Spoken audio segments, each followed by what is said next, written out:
Kon Knueppel looks like another lottery pick coming out of Duke. This is Floor and Ceiling, let's break him down. Kon Knueppel's production, three-point shooting, and pick-and-roll playmaking gives him one of the highest floors in the 2025 NBA draft. As of today, I'm looking at the Duke freshman as a lottery pick, but I think that a relatively lower ceiling is what keeps me from making Kon a top 10 lock, for instance. Before he heads to the NBA, Knueppel is averaging 14 points, 4 rebounds, and 2.5 assists per game. The pitch on Knueppel starts with his three-point shooting. The 19-year-old is an awesome shooter with a quick, compact shot that looks easy coming out of his hands. Watch all of these makes, and you'll notice that Kon's shot is nearly identical in just about all of these clips. Right now, Knueppel is shooting about 40% from 3, having taken 167 total triples. That's high volume. Kon takes more than 5 threes per game, and there's a proven track record going back many years of Knueppel being excellent from deep. At a time when a lot of NBA games feel like they're decided by which team takes and makes the most threes, there's a lot of value in having an elite three-point specialist like Knueppel on your squad. Plus, he can do more than just shoot like we'll get into. But right now, another thing that I want to mention is how we already know what Knueppel looks like next to a star player. He's absolutely thriving off Cooper Flagg's gravity at Duke, and once Kon is in the NBA, it's easy to imagine him playing out of pick and rolls being used by guards, or short roll passes being made by bigs. Both with the Blue Devils, but also going forward in the NBA, Knueppel's shooting will draw instant closeouts. That takes me to my next point. You can rely on Knueppel to make a good decision when he leverages his three-point gravity and puts the ball on the floor. Exceedingly, it's rare for NBA players to only shoot threes, and I've mentioned this in my other videos, but prospects need to be able to catch and shoot, plus catch and drive or catch and pass. We've seen that Kon can catch and shoot, and he also ticks the latter 2 boxes. Knueppel can beat a lot of closeouts within 2 dribbles, and sure, he lacks speed and bounce, but he can offset that at the rim with some craft and physicality. Kon likes to get to 2 feet in the paint, and he can also throw in some up fakes or feints to keep his defenders guessing. There are some limitations as we're about to get into, but generally, I think that Knueppel's process is pretty decent. Then, he's also a clever passer. Sometimes, Kon might not get the direct assist, but it's the ball movement that leads to the hockey assist, or it might even just be the first pass that makes a defense enter rotation. Knueppel's playmaking as a whole deserves more appreciation. Kon's biggest limitation can also show up when he has to attack a closeout though. By that, I'm referring to his lack of traditional athleticism, so mostly speed, lift, and flexibility. So far this season, Knueppel is 50 for 87 at the rim, which is improvable for both conversion and volume. In 30 games, he has 2 dunks. Basically, Kon can't always create space off the dribble. He's very reliant on screens to get downhill, and then once he's in the paint, he can struggle in traffic. Knueppel has a limited bag, so to speak, as a finisher, which shows up when he's met by length. Duke will have him curling or coming off down screens so that he doesn't have to break down a defender, but even that isn't always so easy. Duke lists Knueppel at 6'7", but I think he's smaller, or he definitely plays smaller than that sometimes. One area that Knueppel's finishing looks better in is transition. There, he doesn't have to meet the defense head on, plus he's physical as we saw earlier. However, it's to be expected that most players will be better in the open court, and the sample there is small at Duke, so instead, I'm focusing on Knueppel's finishing when he has to attack off the catch, which is what I expect to be one of Kon's main duties in the NBA. The second part of the pitch on Knueppel is his passing.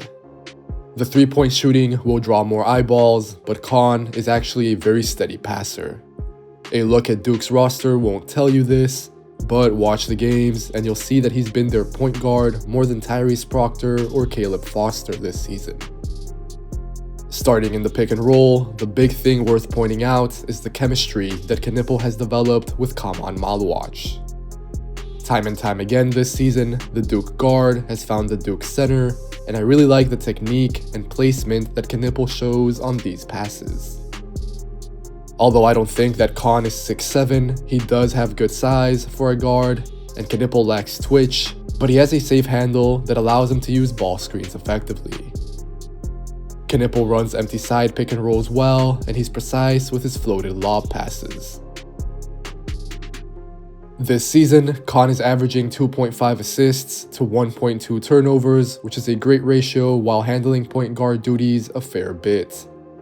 In the NBA, I don't see Kon Knueppel as a point or as a primary ball handler, but I feel comfortable with him making decisions in general. And then, on a more specific or micro level, Kon should be effective running second side pick and rolls, or, like at Duke, taking some weight off a team's main star. When Kon Knueppel has less time on the ball, I also buy him as more of a connective passer. This doesn't really refer to one specific sort of pass or play type, but it's about how Kon Knueppel is smart and assertive at making the right read. He'll push quickly in transition, or he'll quickly toss the hit ahead, plus he won't hesitate to make the extra pass. Kon Knueppel keeps things ticking, essentially, and I understand that some of these passes I just brought up look very simple, but there's a lot of value in catching the ball and swinging it to the right person at the right time. In the NBA, Kon probably won't be as highlighted on offense for his first few years, so executing these quick decisions will be a must. Again, all of this goes back to how steady Kon Knueppel's process usually is, and he plays a very mistake-free game, even if it is also risk-averse to an extent. In terms of turnovers, my evaluation is mostly focused on the ones that happen because of Kon Knueppel's athletic limitations. The Duke freshman has a solid handle, like I mentioned earlier, but he can't always burst past his man or beat the length of the help. Kon Knueppel should probably get stronger and faster in the NBA, but I'm assuming that these hindrances will always be a part of his game.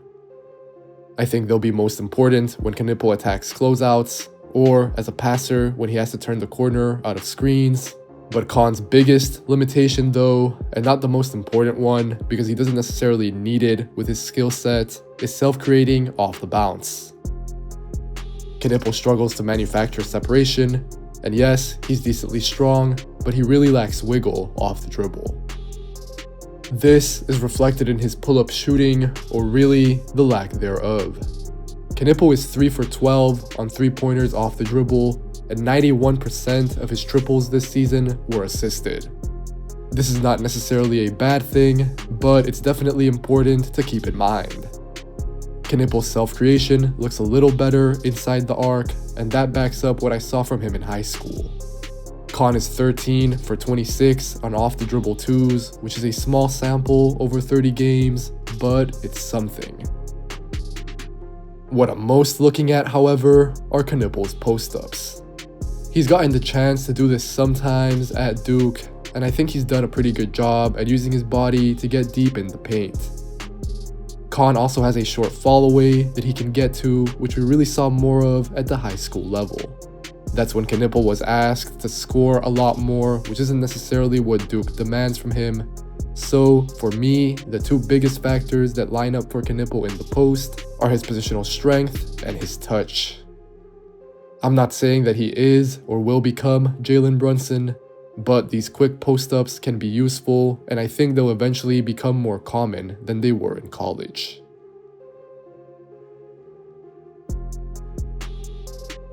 So if you go on my Substack, you'll see that Kon Knueppel reminds me of a guard version of Cam Johnson, or even someone like JJ Redick once he's in the NBA. That offensive archetype is easy to picture in your head, but the defensive profile honestly is pretty straightforward as well. Kon Knueppel's draft stock is where it is because of his shooting, passing, and size, but he's going to have to compete at the very least on defense in order to make the most out of these tools. Over 30 games this season, Knueppel has 33 total stocks, that's 0.2 blocks and 0.9 steals per game, which is pretty low. In all fairness, some context is needed here in that Duke doesn't need much from Knueppel on this end. Their team defense is excellent, plus it helps to be insulated by Cooper Flag flying around and Kaman Malwatch at the rim. Touching on Malwatch, Duke feels comfortable switching him onto ball handlers and wings, so you'll often see Knueppel then being switched onto a big or a forward as a result. This is where Kon's strength can come into play.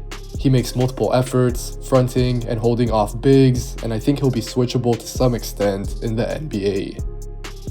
Knueppel's strength is nothing to worry about, but I do have some concerns over his foot speed and general quickness in terms of overcoming his athletic margins.